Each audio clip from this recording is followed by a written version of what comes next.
이 시간에는 사이코패스 관련해서 우리가 한번 범죄와 어떤 연관이 있는지 한번 알아보겠습니다. 우리 사이코패스 하면 아마 언론이나 또 많은 얘기를 들었을 거예요. 이 사이코패스가 정신과 의사들이 최초로 확인한 그 성격 장애거든요. 최초로 확인했다. 특히 학자들에 따라서는 사이코패스를 반사회적 성격 장애자다. 그러면 이 반사회적, 사회에 맞지 않는 반사회적 성격상의 장애가 있다. 이 대체 뭐냐?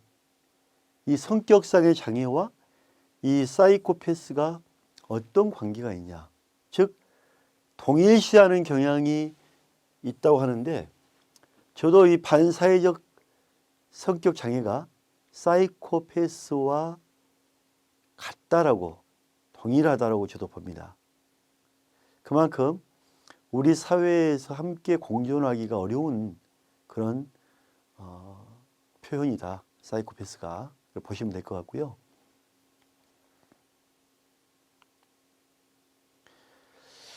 그 하래 사이코패스에 대한 정의 같은 경우에는 사이코패스의 진단 척도로 활용되고 있는데 PCL-R이라고 이 도구에 우리가 이제 평가를 합니다. 예를 들면 PCL-R 같은 경우에는 뭐냐면은 여러 가지 질문을 한 거죠. 리퀘스트에 질문해서 그 질문에 대한 답을 가지고 판단을 하는 거죠. 저도 이제 이 질문이 과연 어느 정도 효과가 있을까에 해서 한번 저도 풀어봤거든요. 풀어봤는데 어느 정도 사이코패스 여부를 확인할 수 있겠다라는 그런 생각도 듭니다.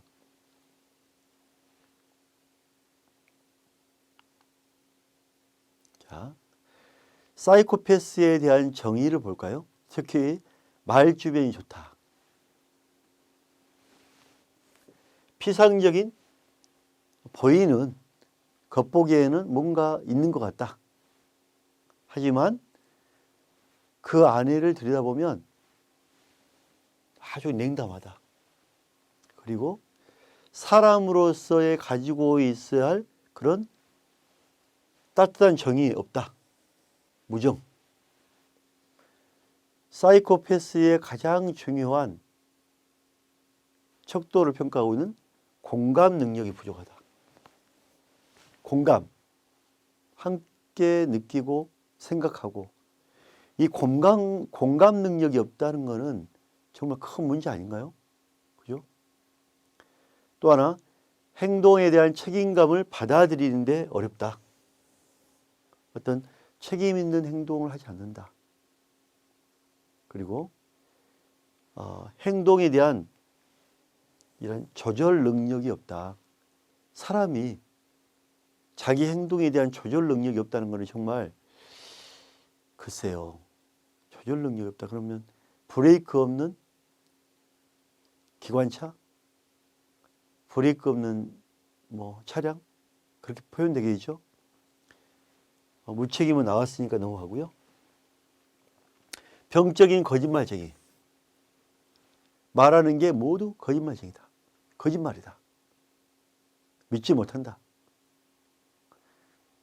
자기 가치를 과대 포장한다. 가끔 우리가 바라보는 시각이 있는데 자기 자신을 너무 과대평가한다. 포장한다. 그러면 자기 자신을 과대 포장하는 사람하고 대화가 되겠어요? 같이 뭔가 주제를 놓고 얘기할 수가 없잖아요. 또 하나, 난잡한 성적 행동. 즉 이러한 여러 가지 원인이 성적인 행동으로 풀려고 하겠죠. 난잡하다. 그리고 뭔가 하나를 제대로 못하고 지루해한다. 힘들어한다. 집중이 안 된다. 그래서 이런 사이코패스에 대한 정의를 가지고 있고요.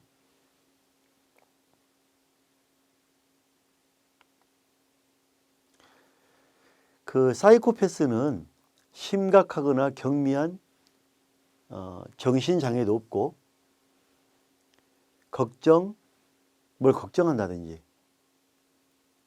불안해한다든지 망상을 보인다든지 우울, 환각 상태의 징후 역시 보이지 않는다.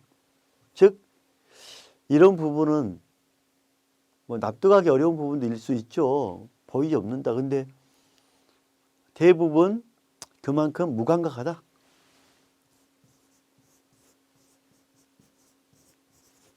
즉 감각이 없죠. 이 감각이 없다 보니까 이런 정신장애라든지 걱정, 불안, 망상, 우울, 환각 보이지 않는 거죠. 무서운 일이죠. 무서운. 어떤 사람이기를 포기하지 않았을까요? 즉 정신분열 등 정신질환군으로 분류할 어떤 임상적 증상도 찾아보기 힘들 정도로 독특하다.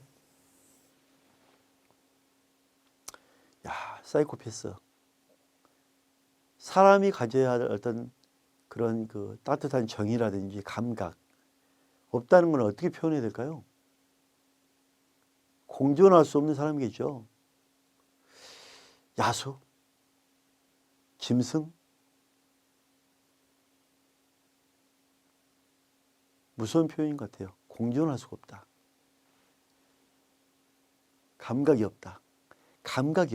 참 무서운 표현이죠, 그죠? 자, 사이코패스의 유형이 여러 가지가 있는데요. 고전적인 표현이 있고요. 전형적이겠죠, 전형적. 그 다음에 폭발적 사이코패스. 감정 폭발이 하면 무차별적 사람을 죽이는 거. 폭발적 사이코패스. 또 하나 조작적 사이코패스. 피해자를 조작을 한다. 이거 보면 철저하게 사이코패스는 자기 행동을 감추는 경향이 있어요. 자, 또 유사한 사이코패스를 우리가 확인할 수 있겠죠? 사이코패스. 사이코라는 뜻이 원래 무슨 뜻인지 아십니까? 정신병자라는 뜻이에요. 사이코. 이런 사이코패스의 특성을 보면 상당히 이기적이죠. 자기 것, 내 것. 상대방의 배려는 없기 때문에 자기 중심적이죠. 이기적이다. 그 다음에 자기 이익에 조그마한 도움이 안 되는 것은 공격 성향이 보이죠. 공격성. 그리고 충동성을 갖고 있어요. 학습 능력은 좀 떨어집니다. 그러니까 뭔가 배우려는 마음이 없죠.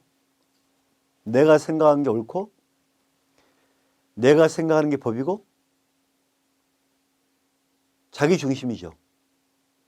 상대방이 뭐 배우려고 하면 이런 범죄를 저지르겠어요? 안 저지르죠? 그죠? 상대방에 대한 배움, 학습 능력 자체가 없는 거죠. 이러한 무서운 사이코패스의 특성 유심히 한번 볼 필요가 있죠.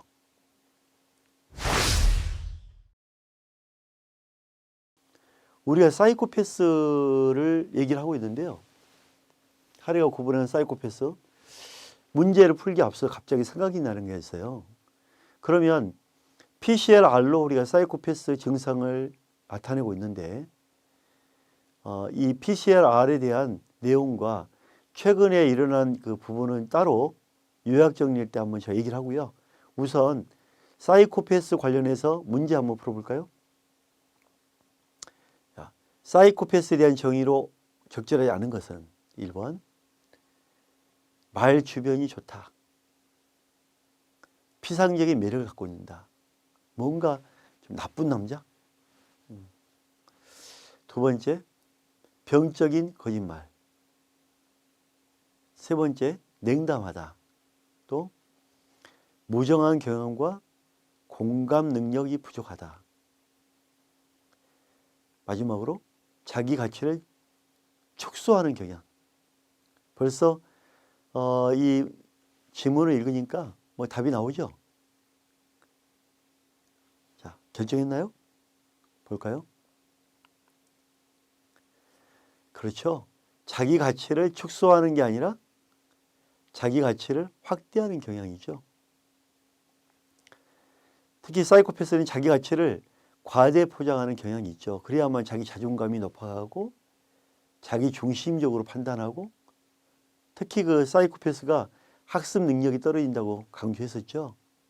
아무래도 자기 우월감, 자기 과대 포장 아닐까요?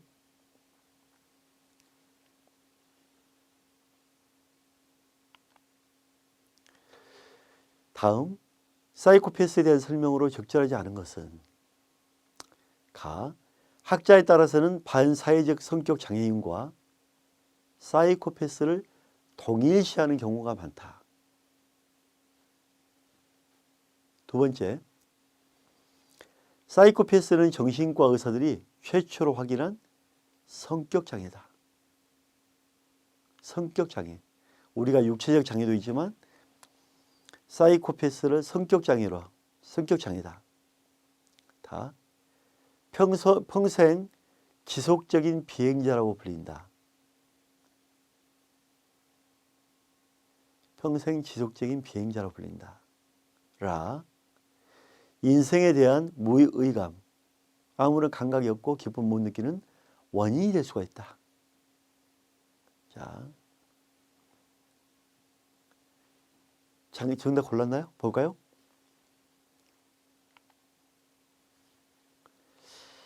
인생에 대한 무의감, 감각이나 느낌이 없다. 어떤 사는 재미가 없다. 이거는 우울증의 원인이라고 합니다. 우울증. 주변의 그 우울증 환자에게 삶에 대한 기쁨을 느끼냐고 물어본다면 아니라고 하겠죠. 목적이나 그런 게 전혀 다르기 때문에, 그죠?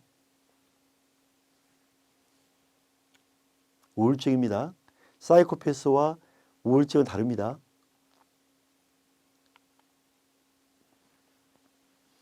자, 사이코패스의 특성을 한번 살펴볼까요? 사이코패스의 특성, 가, 이타성, 남을 생각한다. 나, 충동성, 충동적이다. 다, 공격성, 라, 학습 능력이 부족하다. 자, 이렇게 문제를 읽으니까 정답이 생각났나요?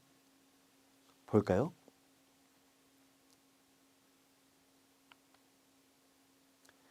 자, 이타성이죠. 사이코패스는 남을 생각한다. 남을 배려한다. 남이 아프면 나도 양심의 가책이 아프고 찔리고 같이 아프다. 어떤 공감성이 전혀 없죠. 공감 능력이 없는데 남을 생각한다는 건 말이 안 되잖아요. 그죠? 그래서 이기성이 강한 게 사이코패스의 어떤 그런 특성이고요. 우리가 많은 범죄자가 있었는데 특히 사이코패스에 대한 범죄의 특성은 잘 기억해 놓을 필요가 있습니다.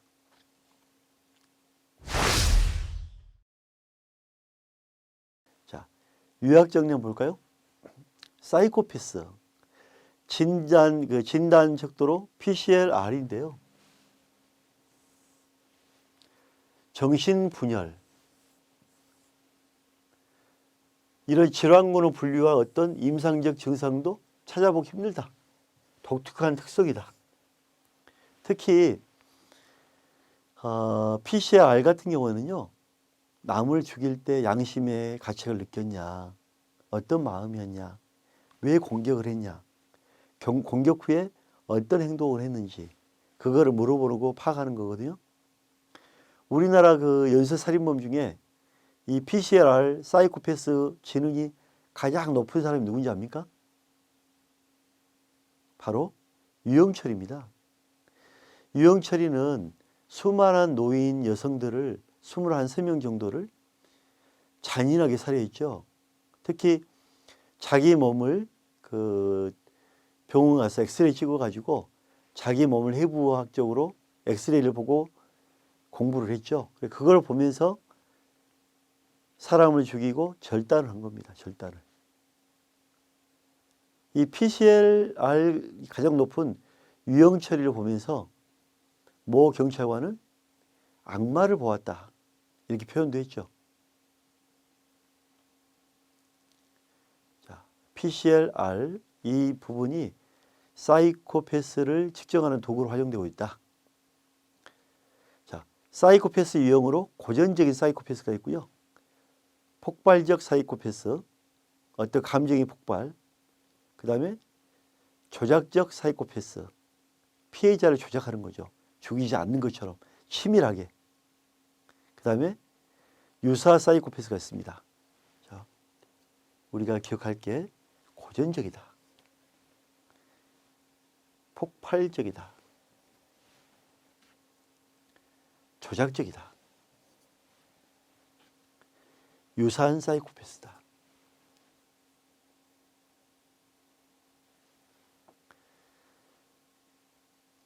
자, 사이코패스의 특성을 한번 볼까요?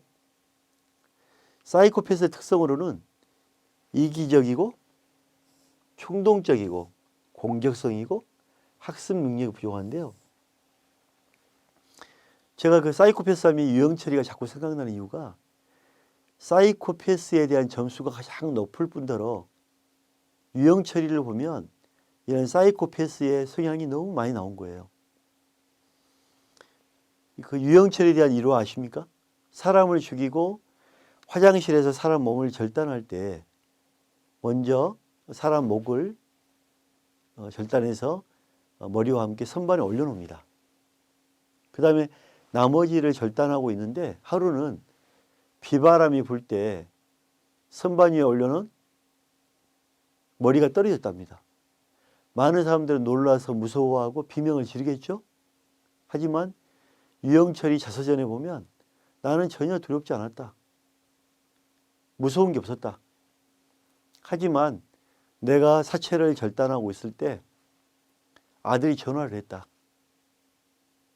아들이 뭐라고 전화했냐면 전화해서 아빠 뭐해? 라고 물어봤다. 나는 그 전화를 받고 온몸이 떨렸다. 자, 수많은 사람들을 죽이고 두려워하지 않고 절단했던 유형철이가 아들이 전화를 받고 아들이 아빠에게 아빠 뭐해? 라고 전화를 받았을 때 심장이 떨렸다고 표현했는데, 그러면 이 표현은 뭐냐 대체? 많은 논쟁이 됐죠. 그리고 12명을 죽인 강호순이도 마찬가지입니다. 강호순이가 경찰의 조사 끝나고 검찰로 넘어갈 때 경찰관에게 내가 많은 사람들을 죽였다는 내용을 얘기하지 말아라. 우리 아들에게는 아빠가 살인자라는 사실을 숨겨달라. 유형철이도 경찰관에게 부탁했습니다. 내가 아이들을 죽인 거를 비밀로 해달라. 절대 우리 아들에게만은 아빠가 살인범이다라고 말하지 말아달라. 이런 부탁을 했다고 해요. 그러면 자, 여러분 보시기에 이러한 표현이 어떻게 표현해야 될까요? 많은 학자들은 이런 표현을 동물적 본능이라고 합니다. 동물적 본능. 많은 사자, 호랑이, 곰도 상대방을 공개 잡아먹잖아요. 잡아먹지만 자기 새끼를 잡아먹는 거 봤습니까? 안 잡아먹죠. 그래서 이런 마음을 동물적인 본능이다. 그렇게 표현합니다. 특히 사이코패스의 특성, 이기적입니다. 충동적입니다. 공격적인 성향을 띠고 있습니다. 그리고 뭔가 새로운 것을 자꾸 배우려는 그런 능력은, 그런 관심은 이 능력 자체가 아예 없습니다. 그래서 사이코패스가 위험한 거죠. 너무나 치밀하고. 연쇄살인마 중에 많은 사이코패스가 있습니다. 그래서 우리가 이러한 사이코패스를 떠올릴 때마다 살인범 유형처리를 생각하며 풀어나가면 바로 쉽게 이해가 될 겁니다. 자, 수업 함께해 주셔서 감사합니다.